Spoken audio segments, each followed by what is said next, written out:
Good morning, class 5. Today we are doing a grammar. The topic for the grammar is prefix and suffix. Let's now understand what do you mean by term prefix and suffix. We will just do one example. Here it's written, strike out the letters un and dis in each word. The first word says uncle. Now I strike un. The remaining word is CLE. Does that mean anything? No. Cull is nothing. It's not an independent word. In unity, you remove UN and you will get word ITY. That does not mean anything. It's not an independent word. Now we go to third one and we strike UN and you read the word equal. Equal means we all are equal. So it's an independent word. So UN could be striked out. In the same way, the rest of the words untold. You remove UN and you get the word told, which is a correct word, which is an independent word. In the same way, under UN when you strike, der is nothing. So it is not an independent word. In distance, you say DIS. When you strike DIS, the word does not mean anything. Tans is nothing. The next word you go is dislike.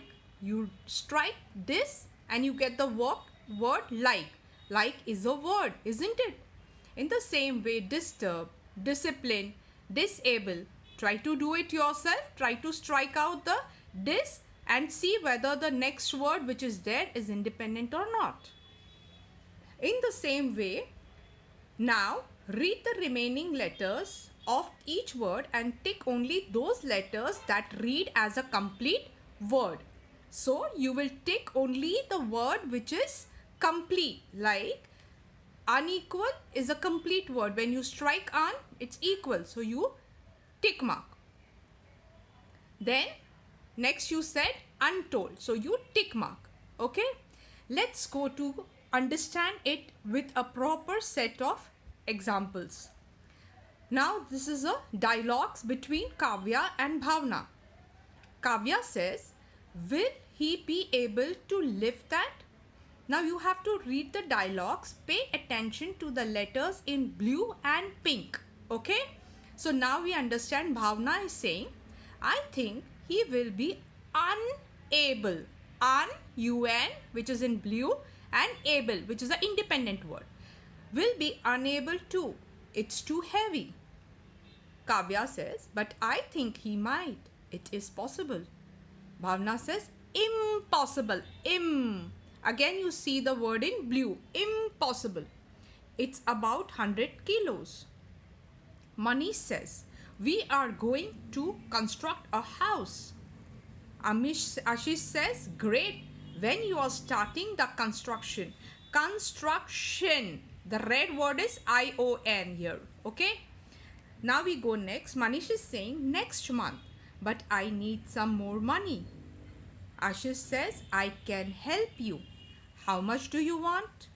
Manish says, thank you for being so helpful. I will let you know if I need some. The group of letters in blue are called prefix. Pre meaning before the word. They are called as prefix. Primary, preschool. This all pre meaning before.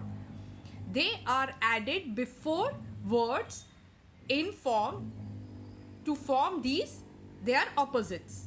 Now they are forming an opposite if you will pay attention. Able, opposite is unable. So you say un plus able becomes unable. Im and possible. So opposite is impossible. Isn't it interesting? So easy. The group of letters in pink are called suffix. Suffix meaning later, afterwards, which comes later on after the word is finished. They are added at the end of the words to form nouns, adjectives and adverbs. Now you know what are nouns? Nouns are the name of name, place, animal or thing. They are all nouns. Adjectives are the words that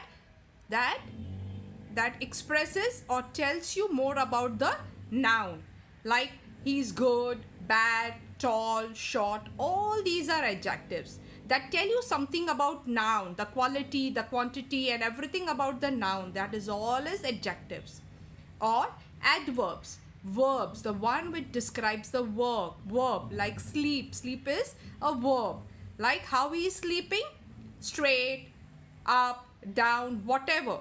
The one words that describes the verbs are called as adverbs. Okay? Generally adverbs end up with ly. Most of the adverbs will always end with ly. Sleepy, slyly, all ly words generally are adverbs. For example, now you take construct. Now construct plus ion becomes construction. Help is a verb. Full, helpful. So that becomes a adverb. Okay? So you have to see which is your first word. Now here it is a construct. Constructive means you're making something. So then becomes construction. Help plus full becomes helpful. Now let us practice. Now I hope you all are very clear with what does prefix and suffix mean.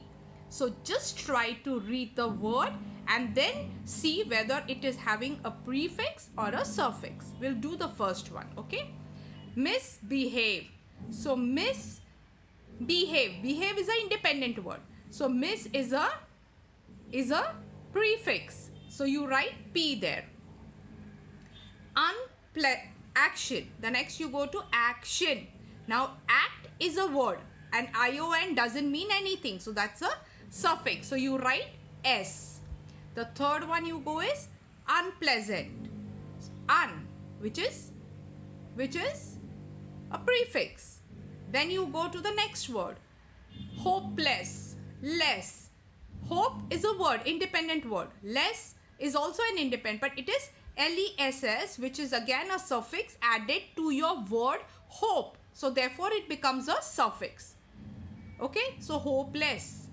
In the same way, you can try yourself and find out, and you can send your pictures so that I come to know whether you have understood or not. Okay, now the next one.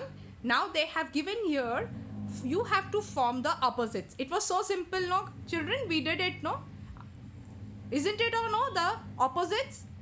When you add un, im, anything, it becomes the opposite of that word. So when you go for attractive, it is unattractive. Then you go to the next one, unclothed. Misbelief. The third word goes misbelief. It is always misbelief.